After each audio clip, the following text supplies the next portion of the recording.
नमस्कार दोस्तों, आपको आज एक बहुत ही इम्पोर्टेंट न्यूज़ बतानी है। टिकटॉक पर बैन लग चुका है। टिकटॉक और दूसरी 58 चाइनीज़ ऐप्स को भारत में बैन कर दिया गया है। अब क्या होगा, ये क्यों हुआ है, ये सब जानेंगे आज। चलिए स्टार्ट करते हैं वीडियो को।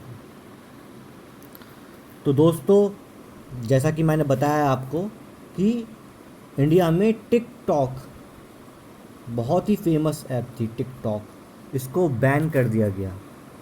इसके अलावा कुल मिला के 59 ऐप्स को बैन किया है दोस्तों। कुल मिला के 59 ऐप्स को बैन किया, जिसमें मेन एक टिकटॉक है, UC browser, share it, CamScanner, Likee, Helo. ये आप ये सब ऐप्स बहुत फेमस ऐप्स हैं और आप जानते भी होंगे इन ऐप्स के बारे में। इन सबको बैन कर दिया। आखिर ये बैन क्यों किया, वो जानना ज़रूरी है भाई। किया क्यों है? क्योंकि हम जानते हैं एल ए सी मतलब line of actual control. Line of actual control जो कि लद्दाख में है। वहाँ अभी कुछ दिन पहले हमारे सेना के 20 जवान मारे गए, 20 सोल्जर्स मारे गए। किसने मारे? चाइना की आर्मी ने मारे। ठीक है ना। तो घटना के इस घटना का जो रिएक्शन है वो दिया गया है। इंडिया ने बहुत ही कड़ा रिएक्शन दर्ज कराया था, प्रतिक्रिया दर्ज कराई थी अपनी, कि आखिर ऐसा किया क्यों चाइना ने यहाँ पर भी गलती बताई इंडिया वालों की कि इंडिया वाले एलएसी पार कर चुके थे। बट वो चीज़ सब गलत थी, आप सब जानते होंगे। सबसे बड़ी बात इसमें ये रही कि 20 सोल्जर्स हमारे मारे गए, उन्होंने मारा। ठीक है ना। तो उसके अगेंस्ट में ये एक कहा जा रहा है, ये डिजिटल सर्जिकल स्ट्राइक की है। इंडिया ने डिजिटल सर्जिकल स्ट्राइक चाइना पर की गई है। ठीक है दोस्तों। अब ये क्या सही है? इंडिया ने जो कदम लिया है, क्या ऐसा कोई देश कर सकता है कि वो इतनी बड़ी ऐप्स, भाई टिकटॉक की अगर बात करें तो टिकटॉक में इस समय 25 करोड़ यूज़र्स हैं। इंडिया के अंदर 25 करोड़ यूज़र्स यूज़ करें टिकटॉक को। तो क्या एक डेमोक्रेटिक कंट्री में it is possible to ban such type of apps, जिसका इतना बड़ा कस्टमर बेस है, इतना बड़ा सपोर्ट है कस्टमर्स का, तभी तो उन्होंने इंस्टॉल किया। तो एक डेमोक्रेटिक कंट्री के अंदर ऐसा पॉसिबल है करना कि हम बिना लोगों की राय जाने हुए हम ऐसी ऐप्स को बंद कर सकते हैं? तो दोस्तों हाँ, यस, ऐसा हम कर सकते हैं। हमारे देश में IT act, information technology act 2000 के अनुसार इसमें सेक्शन 69A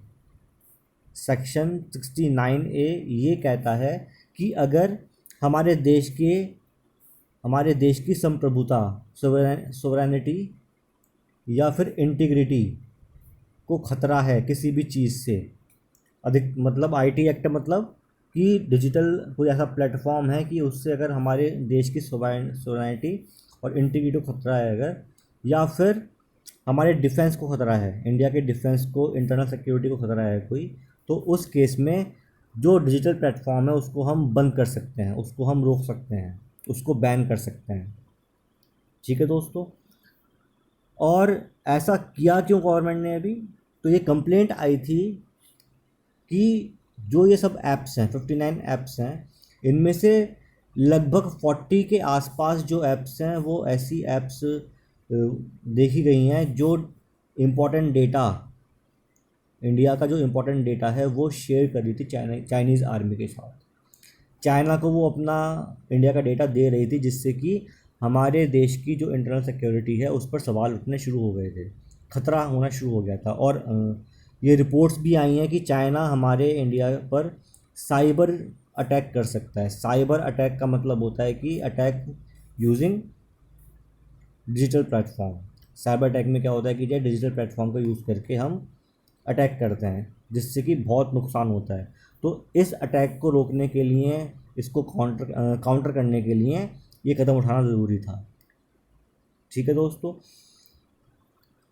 अब इसका इफ़ेक्ट क्या होगा? मेन चीज़ है, इतनी बड़ी बड़ी ऐप्स, इतनी सारी ऐप्स बैन तो कर दी इंडिया ने एक झटके में, क्या इसका कोई इफ़ेक्ट होगा इंडियन इकोनॉमी पर? कोई इसका इफ़ेक्ट होगा? तो दोस्तों ज़रूर होगा, क्योंकि जो ये ऐप्स हैं टिकटॉक, शेयरिट, इनके इंडिया में ऑफिसेस हैं। तो इन्होंने काफ़ी लोगों को एम्प्लॉयमेंट दे रखा है। तो अगर ये ऐप्स बंद की जाएंगी तो इनके ऑफिस भी बंद होंगे। ऑफिस बंद होंगे तो मतलब कि जो ये लोग काम कर रहे हैं इनकी जॉब को खतरा है। इसके अलावा जो ये एप्लीकेशंस हैं, टिकटॉक हो गई है, टिकटॉक जिसके 25 करोड़ यूज़र्स हैं, इसमें बहुत से यूज़र्स दोस्तों ऐसे हैं जो कि अर्न करते हैं, मतलब दे आर इनकम सोर्स। मतलब जो है ये टिकटॉक उनके लिए एक इनकम सोर्स है। जैसे यूट्यूब है, यूट्यूबर बनते हैं, ऐसे टिकटॉकर बनते हैं। तो टिकटॉक पे वीडियोस डाल के वो लोग अर्न कर रहे हैं, ठीक है। तो टिकटॉक बैन होने का मतलब है कि उनकी अर्निंग को ख़त्म कर देगा। टिकटॉक बैन करने का मतलब है कि जो भी टिकटॉकर थे, जो भी टिकटॉक यूज़ कर रहे थे और उस पर वीडियोस डाल के अर्न कर रहे थे, उनकी अर्निंग ख़त्म हो गई। तो इससे क्या होगा? ये तो होगा इफेक्ट हमारे इंडिया पे। इससे चाइना पर कोई इफेक्ट पड़ेगा? भाई चाइना एक बड़ी पावर है, नो डाउट बड़ी पावर है, लेकिन ऐसा करने से क्या करा हमने? हमने उससे थोड़ी चोट पहुँचाई। भाई हम जानते हैं कि आज जो ज़माना है वो डिजिटल का है, और हमारे इंडिया में 130 करोड़ पीपल है, मतलब 130 करोड़ पीपल्स का मार्केट है। इतना बड़ा मार्केट है हमारे इंडिया के अंदर, और हर कंट्री इंडिया को देखती है कि हाँ यहाँ के यूज़र्स अगर मिल जाएं तो हमारा बिज़नेस आगे बढ़ जाएगा। तो इस तरीके से हमने क्या करा है कि चाइना का जो डिजिटल इकनॉमी थी, हमने उसको इफ़ेक्ट किया है, जिससे कि उसको मालूम चले कि इंडिया अपने सिक्योरिटी के लिए कुछ भी कदम उठा सकता है। इसके अलावा जो और कंपनीज़ इंडिया में काम कर रही हैं चाइना की, जैसे बहुत काफ़ी मोबाइल कंपनीज़ हैं, माय है, ठीक है, और ओप्पो, वीवो, ये सब चाइनीज़ कंपनियाँ, मोबाइल कंपनीज़ हैं। तो इनको एक सिग्नल गया है कि अगर इन्होंने कोई भी ऐसा काम किया जो इंडिया की सिक्योरिटी के अगेंस्ट हुआ, तो इन पर भी बैन लगाया जा सकता है, इनको भी यहाँ से भगाया जा सकता है। तो ये एक स्ट्रॉन्ग सिग्नल दिया गया है इंडियन गवर्नमेंट के द्वारा। तो दोस्तों यहाँ हमने जाना आज की टिकटॉक पर बैन क्यों लगाया गया, इससे क्या इफ़ेक्ट पड़ सकता है, किस सेक्शन के तहत ये एक्ट लगाया गया है, और आखिर चाइना और इंडिया पर इसका क्या इफ़ेक्ट है, ये हमने आज जाना।